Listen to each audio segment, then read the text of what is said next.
guys, it's Kat here, and I thought I'm gonna do a review of a new palette, which I love doing and I haven't done in quite some time. I have been trying a lot of new palettes, and some of them being limited edition, I just haven't kind of reviewed them. Some of them I haven't used enough. One that I sort of have a good idea of what I think about it and it's still sort of current is the Anastasia Prism palette. So this is the holiday release, the eyeshadow release from Anastasia Beverly Hills. It is in the same sort of format and the same packaging as the Modern Renaissance and the Subculture palette, which I've got.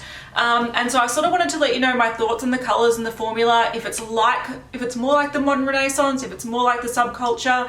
I didn't do a review on the Subculture palette, and I'll kind of talk about it a little bit later on why I didn't and what I think of it, but we'll get to that. All right, so like I said, this is the holiday release from Anastasia Beverly Hills. It is limited edition and it is the same format as the other palettes. It's the same price as well, which I believe is $42 US. I bought mine from the Anastasia Beverly Hills website. I'll link it down below. And those are the shades in there. There's 14 shades, and unlike the other palettes sort of in the range kind of, or in the same format, they had 11 mattes and 3 shimmers, whereas these have a way more shimmers. Yeah, there are 7 mattes and 7 shimmers, which I personally really love. I love a shimmer all over the lid. I love a shimmer in the inner corner on the lower lash line, and I love sort of intensifying or blending out with mattes. So I kind of really love the fact that this has so many shimmers, and that to me is what made me want to buy this. The colors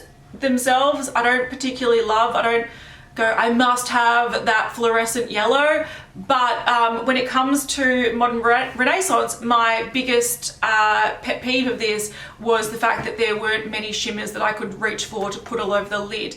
Yeah, the colors were beautiful, but there were pretty much 2 highlighter shimmery shades and 1 dark chocolate brown, and for me it made this more of an accompanying palette than a full palette, whereas this has more shimmers, and it means that for me I can get a variety of more looks out of it. So I really like that. This also comes with the same stuff as the other ones, so that's the box there. It reflects what the packaging looks like. It's like a velvet messy packaging, but this is a gorgeous black with gold detailing. I really like it. I like the name Prism. I like the logo design thing that they've put on it. One thing I do want to point out is that these eyeshadows all are supposed to last for 6 months from opening, and each shade contains 0.7 grams each. So you actually don't get much product. In total, you get 9.8 grams, which for a quite expensive eyeshadow palette, it's not that much. And if you did love these, you might want to get it back up before it's gone because it is limited edition. So yeah, a lot of people hit pan on these really quickly. But yeah, it is what it is. So it is cardboard packaging. It folds all the way back. It's got a mirror. It's got a double-ended brush. The double-ended brush comes with all of these, and they're actually quite nice. You get sort of like a firm, almost like a smudgy packing on type brush one side, and then a nice blending out brush on the other side. These are pretty versatile brushes, and for kind of brushes that come with a palette, these are some of the best. All right, let's get on to swatches of these so you can see the colors, and then I'll do some brush swatches so you can see how they apply with a brush.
see from the brush swatches, and if not, I'll describe the formula anyway. Hopefully you can see that these perform quite nicely. Some of them are a little bit powdery, so that was a common thing in the Modern Renaissance as well. The mattes do have a bit of a kick up, but that often means that they blend out really nicely. Now, Subculture had a huge issue where these kicked up a lot of product and were super, super pigmented. Now, I'm going to tell you roughly what I think about this and why I didn't do a review on it. So essentially the Subculture palette is very, very hard to use because the mattes, you literally just put the brush in and it's like heaps of product comes out. And because it is so pigmented, I heard that they skipped some of the binding ingredients, so it's mainly just pressed pigment. And so when you do pick up product and go to put on your eye, you deposit too much, it doesn't blend out nicely, and it's very, very hard to work with. I love the colors, but there was a huge issue with the formula. Also, I found that if you mix some colors together, so like I remember I used I think it was this yellowy color Edge, and I tried to blend in the crease with green. It might have been Destiny actually. You think, oh, that should make like a yellowy green when it hits together. No, it actually, the colors mixed funny, like it went like a browny gray, and it's not color theory that's letting us down here. It's just that some of these pigments like almost go funny when they mix together. So this was a huge fail. These two duochrome shades seal over, so you actually had to use them with your finger or like scrape off the top layer. There were so many issues with this palette, and I don't mind doing a really negative review and bagging it out, but I just really didn't want to use this. The only time I sort of reached for this was when I was reaching for a specific color, like one of these two colors to kind of blend out a liner or something, but beyond that I just didn't reach for this too often. Another reason why I haven't done a review is because they have actually improved the formula. Whether they've pressed them firmer, whether they've tweaked the formula, I have seen reports that the first kind of batches that were released, which is this is what this is from, they have actually improved a lot more since. So I think that if I did a review just bagging it out, it wouldn't actually be applicable to the ones that are currently on the market. So I've kind of held back with that. Now I am happy to say that they have improved the formula with the Prism palette. Whether they've gone with the tweaked version of this or they've learnt their mistakes from Subculture, I'm not too sure, but these are a lot more stable. They do, once again, kick up a lot of product, but it's not unusable, it's not super messy. You can kind of go in, pick up a bit of product, blend it on the eye without it kind of being too pigmented. I do find that some of these mattes aren't super, super pigmented. I think the Modern Renaissance is more pigmented, but you can go and build them up, which is great. So I'd prefer to go in with a color, use a little bit and then intensify it if need be, and you have the freedom to do that with this palette, whereas you couldn't do it with a Subculture. So this is definitely a lot better than the Subculture. I can also say that the shimmery shades, like even the duochrome ones, they don't seal when you use them, but they are very chunky. So they still have a lot of potentially dimethicone or some oils in it that make it a very chunky formula. It does apply nicely on the eye, but I just find that you kind of need a firmer brush to pick it up. Otherwise, you won't get too much, I don't know, even pigmentation on the eye. So even though the mattes are nice and soft and easy to pick up, the shimmers are quite oily and a little bit, yeah, you need a firmer brush to pick them up, but it's not a problem. They're definitely usable. A few people are also saying that they think that Prism is just a shimmery version of the Subculture palette, and even though there are some kind of similar vibes going on, they are definitely very different palettes, and there's no double ups or repeats. Here is more of a subdued kind of colorful deep palette, so almost like a deep matte colorful palette, whereas this has some dark kind of shimmers. It's got a pop of like this electric yellow, it's got this black, and it's got like mauves and some other kind of muted colors that are a lot more easier to wear. So even though they do have similar vibes, I think they complement each other more than yeah, more than copying each other, or if that makes sense. Like I can reach for some of these greens and blues and go, oh, I wish I could go for these kind of colors to really blend it out. So I do find that they complement, not copy. I am actually going to say that if there are any sort of similarities, it's with the Modern Renaissance. You've got this sort of like off this bone cream color that's sort of similar to some of the shades here. You've got dark browns, you've got an orange, you've got a mauve, and these are all colors that are sort of in the modern Renaissance. So I think if it actually is copying, like any of the shades copying an existing palette, it's the modern Renaissance. All right, so what do I think of this overall? I think the formula is definitely workable. If you like the modern Renaissance, it's very similar. It's just got more metallics, and the metallics tend to be a little bit oilier. That's probably the biggest difference, but the mattes are all workable. I quite like the shades. I think this is definitely a unique palette. It's not copying anything on the market. It's not following a trend. It's kind of doing its own thing. Do I think this is particularly cohesive?